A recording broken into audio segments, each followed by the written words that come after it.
عدالتیں چھوڑتی ہیں، 8 دفعہ چھوڑتی ہیں اور ایڈمنسٹریشن 8 دفعہ انہیں پکڑ لیتی ہے. ایم پی او کی واشنگ مشین میں ڈال دیا جاتا ہے جب تک وہ دھل دھلا کے سیدھا ہو کے یا تو پریس کانفرنس کر کے جو ہے وہ بیپٹائز ہو جائے یا کسی اور طریقے سے جو ہے سائیڈ لائن ہو جائے.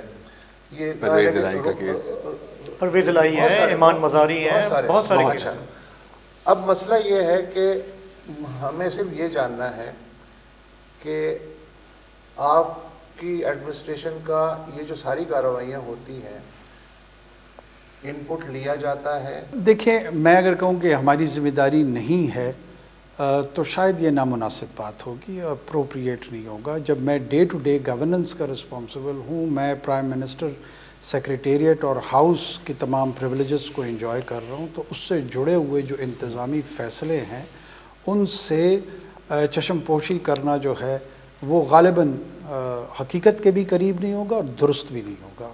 جو کچھ اس ٹینیور کے بیچ ہوگا ایڈمنسٹریٹو، یعنی یہ ساری ایکسرسائز آپ کو اعتماد میں لے کے کی جا رہی ہے، یہ جو بھی ہو رہا ہے. میں یہ کنکلوڈ کرتا چلوں کہ یہ تمام کی تمام ذمہ داری ہماری ہے اور ہم اس کو اون کرتے ہیں. اچھا، مطلب یہ جو کچھ ہو رہا ہے اس کو آپ اون کر رہے ہیں. دیکھیں، اس میں سے کچھ غلط فیصلے ہوں گے اور کچھ درست فیصلے ہوں گے، لیکن اس کی اونرشپ نہ لینا سرین جھوٹ بولنے کے مطلب